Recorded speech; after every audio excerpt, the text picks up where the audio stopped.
ይሻልሻል ብለው ሰኞ ላይ አረጉሽ አይሆንልሽ ሲሉሽ አርብ ላይ ደገሙሽ ሱስ እኮ ከባድ ነው በውዱ ለጠፉሽ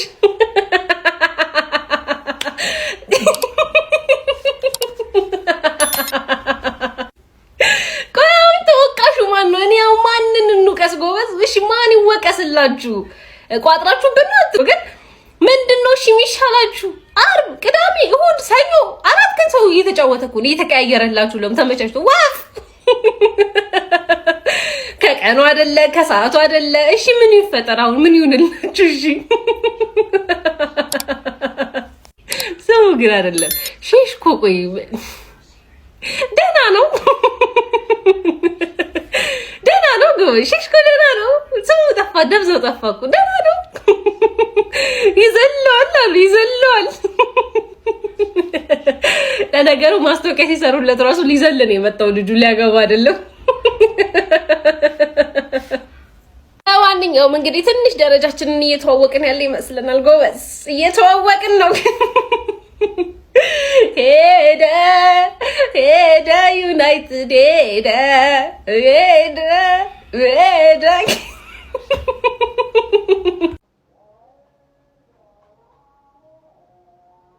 አልደበራችሁ ይሄማ ይደብራችሁ በእርግጠኝነት አቻ እንዴት ይደብራችኋል እንዴ ያደጋችሁበት እኮ ነው እኮ አቻ እኮ አሁን እኮ እናንተን ሊቀ አቻ ብለናችኋል በቃ እንዴ ምንድነው እንደዚህ አቻ ደግሞ እኮ አላቻ ጋብቻ እኛ ትልቆች ነን ትላላችሁ ታዲያ ምንድነው እንደዚህ አላቻ ጋብቻ ውስጥ የምትገኙት ሁሉ አቻ እነዚህ እኮ አቻዎቻችሁ ሆኗል አሁን ፕሪሚየር ሊጉ ላይ ባላችሁ አቋም እውነቱን ለመናገር በቃ ጫማ የሚለካኳችሁ ቡድን ሆኗል ገብቷችኋል አይደል አካሄዳችሁ ስልክ ነው ወይ በዚህ አካሄዳችሁ የድረስ ነው የምትደርሱት ነው አሁን የኔ ጥያቄ በአቻ እኮ የትማይ ቶፕ 4 በአቻ እኮ አይገባም በአቻ እንዴ ማን ነው በአቻ ቶፕ 4 ይገባል ብሎ የነገራችሁ ምን ይሆነ አካል አለ ይኸውላችሁ በማሸነፍ ውስጥ ነው ቶፕ 4 ራሱ ማግኘት የሚቻለው በእውነት ዘንድሮ ሼባው ከናንተ በሶ ስለተገኘ ነው እንጂ ወደዛ አካባቢ ራሱ የምትደርሱበት እኮ አጋጣሚ አይኖርም ነበር አረ በቃችሁ አቻ ይበቃችኋል አረ ጉዴ ዩናይትድ ወጥ ባለመሆን ወጥ የሆነ ቡድን ነው ወጥ ባለመሆን ደረጃ ቢወጣ ማለት ነው በርቀት ማለት ነው በ20 ነጥብ ምናምን ይመራዋል ሊጉን እኔ ኤድን ሄቨን አይኑ ተስፋ ሊኖረው ይችላል ነገ ከነገ ወዲያ ትልቅ ተከላካይ ሊሆን ይችላል ከረንትሊ ግን ለማንቸስተር ዩናይትድ ካሪዝማ ለማንቸስተር ዩናይትድ ኃያልነት ለማንቸስተር ዩናይትድ ገናናነት የማይመጠን ይሄ የመሃል ተከላካይ በሱ ነው የሚመራው ብለ የምታስገባው ተጫዋች አይደለም ምናልባት ቀይረ ልታስገባው የምትችለው እንጂ በጣም ነው የሚያሳፍረው በኤድን ሄቨን የተከላካይ ክፍል የሚመራ ማለት ነው ሊንደኖፍን ለምን ለቀቀው እንዴ ቪላ ያደረገው ያለው ነገር ያያየ ነው አትሊስት ሊንደኖፍን ለምን አታስቀሮ እንደዚህ አይነት ተከላካይ ክፍል የምትመርጥ ከሆነ ማለት ነው እንዴ አሁን ለምሳሌ ሲቲ ከቼልሲ ነው ቼልሲ ሊሸነፍ ይችላል የመሸነፍ እድሉም ሰፊ ነው ቻንሶቹ ለምንድን ነው የማይጠቀመው ማንቸስተር ዩናይትድ ቶፕ 4 ለመግባት እኮ በጣም እኮ ዙሪያው ያሉት ቡድኖች እኮ ራሱ እኮ ልክ አይደሉም እኮ ግን ተደጋጋሚ ቻንስ እየተጠቀመበት አይደለም ባለፈው ቪላ ተሸንፎ አላሸነፈም እኔ ዩናይትድ እየተገነባም አይመስለኝም ምን እየሆነ እንደሆነ ራሱ በጣም ግራም ያጋባ የተሳሳተ መስመር ላይ ያለ ይመስለኛል ቤንጃሚን ሴስኮ ቆንጆ ነቃ የሚያደርገው ጥፍ ያስፈልጓል በቃ ድንዝዝ ብሏል እኔ ጆሹዋ ዘርክዚ የሰጠውን ኳስ እንዴት አድርጎ ነው የሳተው ዘርክዚ ተቀይሮ ከገባ በኋላ ደግሞ በጣም አስገራሚ ተጫዋች ነበር ለማንኛውም ሊድስ ከማንቸስተር ዩናይትድ ያደረጉት ጨዋታ 1-1 በሆነ ውጤት ተጠናቋል እንዴት ተመለከታችሁት ሐሳብና አስተያየታችሁን ኮሜንት ላይ አስቀምጡልኝ እኔ ይኸውላችሁ ሞቶ ቡድኑ ማለት ነው ሞቶ አልቆለት የና ቢዩኤል ምላስ ብቻ ነው የቀረው እሱን ነው በቃ ቤላግሬ አቢዩኤል ዮርዳንና አስማትን ይዞ ነው እየተንቀሳቀሰ ያለው ቡድኑ እንጂ እና ማርክ ጎልድ ብሪጅን ይዞ ነው እየተንቀሳቀሰ ያለው እንጂ ቡድኑ አብቅቶለታል ግን አላቅም አሁን ዩናይትድ ደጋፊዎች ትበሳጫላችሁ በዚህ ነው ትደሰታላችሁ በዚህ ጥቃት የደረሰብኝ ነው ዶሜስቲክ ቫዮለንስ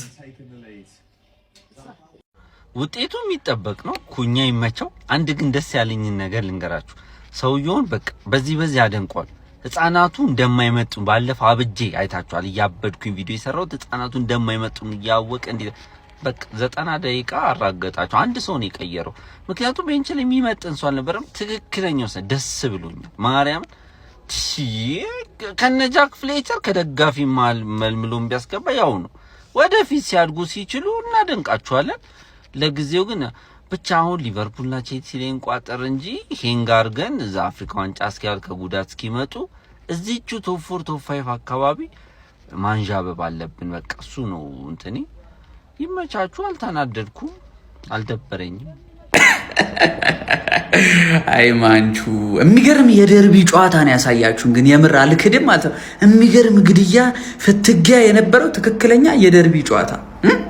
የሚገርመኝ ነገር ግን እንደሆነ ታውቃላችሁ፣ ቶፕ 4 የለ ቶፕ 6 የለ፣ ተሰናበተው። ዩሮፓ ሊግ ራሱ አትገቡም በዚህ አይነት። እኔ ምናችሁም በቃ እየባሰባችሁ ነው የምትሄድ። ለነገሩ ከባድ የስኳድ ዴብዝ እጥረት ላይ ናችሁ። ይህንን ውጤት ራሱ ይዛችሁ መውጣት ጥሩ ነው በእውነት። እኔ እየሾፍኩባችኋል። ጥሩ ነው፣ ምክንያቱም ሊድስ ለተከታታይ ጨዋታዎች አልተሸነፈም። እኛ ሙሉ ትኩረታችንን ወንድም ጥላ ቼላው ማለት ነው። ዛሬ ይኸውልህ ይሄ ሰማያዊ የተለበሰው ማለት ነው፣ እዚህ ጋር የምታየው ሰማያዊ እናንተን በማሰብ ነው፣ ይሄ እኛን በማሰብ ነው። ስለዚህ አንግማን ዛሬ ማለት ነው ይኸውላችሁ ከኢትሃድ ነጥብ ይዛችሁ ከመጣችሁ ለአንድ ምሽት ማለት ነው ለንደንን ሰማያዊ አድርገን ነው የምንጠብቃችሁ። ሃንግማን ጎረቤት ማንቸስተር ዩናይትድ በድጋሚ ነጥብ ተጋርቶ ለመውጣት ተገዷል። ምን ያህል ብሩኖ ፈርናንዴዝ እንደናፈቀም ካየንባቸው ጨዋታዎች መካከል አንዱ ነበረ ማለት ይቻላል። በአኛ ሳምንት እንግሊዝ ፕሪሚየር ሊግ መርሃ ግብር ከሜዳ ውጪ ሊድስ ዩናይትድ የገጠመው ማንቸስተር ዩናይትድ 62ኛው ደቂቃ ላይ በአሮንሰን በተቆጠረበት ጎል አማካኝነት 1-0 ሲመራ ከቆየ በኋላ 65ኛው ደቂቃ ላይ ኩኛ ካስቆጠረው ጎል በኋላ ጨዋታውን አቻ በማድረግ በዛው ተጠናቆ ነው እንግዲህ ነጥብ ተጋርቶ ለመውጣት የቻለው ማለት ነው። የሩበን አሞሪም ማንቸስተር ዩናይትድ ምን ያህል እየተቸገረ እንደሚገኝ የተመለከተ እንገኛለን። በርከት ያሉ የማጥቃት ባህሪ ያላቸውን ተጫዋቾች እርግጥ በዚህ ጨዋታ ላይ እንዳላገኘ ተመልክተን ነበር። ስኳድ ዴብዙም በጣም ሳስቶ ነበረ። 8 የሚደርሱ የመከላከል ባህሪ ያላቸውን ተጫዋቾች ነበር በዚህ ጨዋታ ላይ ዩናይትድ ተጠቅሞ የነበረው 6 ተከላካዮችን እንዲሁም ደግሞ 2 የተከላካይ አማካዮችን ማለት ነው። በዚህ ጨዋታ ላይ በክሬቲቪቲ ረገድ ዩናይትድ ጥራታቸውን የጠበቁ የጎል ዕድሎችን ለመፍጠር ተቸግሮም እንደነበር ታዝበን ነበር። የዳንኤል ፋርኩ ሊድስ ዩናይትድ ግን በጣም በድንቅ ግስጋሴው እንደቀጠለ የተመለከትን እንገኛለን። ላለፉት 7 የፕሪሚየር ሊግ ጨዋታዎችን ምንም አይነት ሽንፈት አልገጠማቸውም። በዚህ ውስጥ እንግዲህ እንደ ማንቸስተር ዩናይትድ ሊቨርፑልን ከአንዴም ሁለቴ እንዲሁም ደግሞ ከቼልሲ ጋር ተገናኝተው ነው እንግዲህ ነጥብ እየያዙ የወጡት ማለት ነው። ለማንኛውም ማንቸስተር ዩናይትድ ከዚህ ጨዋታ በኋላ በፕሪሚየር ሊጉ 31 ነጥቦችን በመያዝ አሁን ላይ 5ኛ ደረጃ ላይ ተቀምጧል። ስለዚህ ጨዋታ ያላችሁን ሀሳብ ኮሜንት ሴክሽን ላይ አካፍኝ። የፕላስ ምልክቱን በመጫን ፈጣንና አዳዲስ የሆኑ ኳሳዊ መረጃዎችን ማግኘት ይችላል። ክለባችን ማንቸስተር ዩናይትድ ከሊድስ ጋር አቻ ተለያይቷል። እውነት ዩናይትድ ፋሚሊ እኔ ይሄን ራሱ አልጠበቅኩም ነበር። ባለፈው ሊድሶች ሊቨርፑል ጋር ያዩትን ፐርፎርማንስ ዛሬ የሚደግሙታልና በጣም ፈርቼ ነበር እኛ ካለብን ችግር አንጻር ምናምንና አሁን አስከፊ አይደለም። እውነት ካለብን ስኳድ አንጻር ካለብን ችግር አንጻር ከዚህ በላይ መተኮስ አይችልም ነበር። ይሄ በቃ እንደውም እኔ አሁን ዛሬ ሊድስ ነጥብ ጥሏል አትሉኝ መቼ ዩናይትድ ነው ነጥብ የጣለው። የሚቆጨው አቻ በመውጣቱ ዩናይትድ ነው እንጂ ሊድሶች አይደሉም። ልክ አሁን እንደ ሊቨርፑል የነበራቸውን አይነት ፐርፎርማንስ ደግሞታል ብዬ አላስብም። እኛ ደግሞ እሰቡት ብዙ ነገር አለብን፣ ብዙ ክፍተቶች አሉ። ይሄ ሁላ ተጫዋች ነው በጉዳት ያጣነውና በአፍሪካ ዋንጫም ያጣናቸው ልጆች አሉ። ሲመለሱ የተሻለውን ዩናይትድ እናያለን ብዬ አስባለሁ። ግን ዛሬ ከዚህ በላይ ማድረግ ይችሉ ነበር ብዬ አስባለሁ። ግን ደግሞ ይሄንንም ማናየበት አልহামዱሊላህ ብቻ ነው የሚገባው ብዬ ነው ማሰባው። አሞሪም ላይ ጣቴን አልቀስርም። ሄቨን እድሜው ነው ሰዎች ቢሳሳቱም ምንም የሆነ ይቅር ልትሉት ይገባል ብዬ ነው ማስበው። ምክንያቱም ገና ነው። በቃ ይሄ ልጅ አሁን ማንቸስተርን ተሸክሞ መውጣት የለበትም ነበር። ይሄን ሁላ ጫና መቋቋም አለበት ብዬ አላስብም። የሆነ እድል የሰጠኸው ቀስ እያልክ ትልቅ ተጫዋች እንዲሆን እድል መስጠት ነው እንጂ ይሄ ሁላ ዩናይትድን ሸክም ማስረከብ በዚህ እድሜው ከባድ ነው። እንደውም በጣም ተቋቁሞታል ብዬ ነው ማስበው። አሪፍ ፐርፎርማንስ ነው ያሳየው። ኩኛም ያው ብዙ ደጋፊዎች ይበሳጩበታል። እኔ ግን በጣም ነው የምወደው። ያለውን ነገር ሁሉ ይሰጣልና የከፋ አይደለም ብዬ ነው የማስበው። እስቲ ዩናይትድ ደጋፊዎች የተሰማችሁን ኮሜንት ላይ አስቀምጡ። ቪዲዮ ትምቻችሁ ኮፒ ሊንክ ሪፖስት ላይክ ማድረግ እንዳይረሳ። ቴንክ ዩ። አናዘር ክብር ያለው አቻማ የሊድዝን ያለመሸነፍ ጉዞ አቋርጣለሁ ምናምን ምን አባሽ አንቺ የምታቋርጪው ስትሪክ ነጥብ የጠማውን ነጥብ መስጠት ነው። 1/3 ነጥቡን መስጠት ተረዳሽኝ አይደል? ሊድዝ እኮ ጌታሽ ነው። ገና ደግሞ የሚያሳቅቅ ዜና ልንገርሽ። ሊድዝን ደግመሽ ትገጥሚዋለሽ በኦልድ ትራፎርድ ይቀለዋል። ከዚህ ሜዳ ይቀለዋል። ኦልድ ትራፎርድ ለሁሉም ስለሚቀልማ ገባሽ አይደል? አያድግም የሆነ ማናጀር ተስፋ ይቼባታለሁ ያልኩትን ከንስየዋለሁ። ተስፋ የለው። ስካሞሪም ነው የሰውዬማ።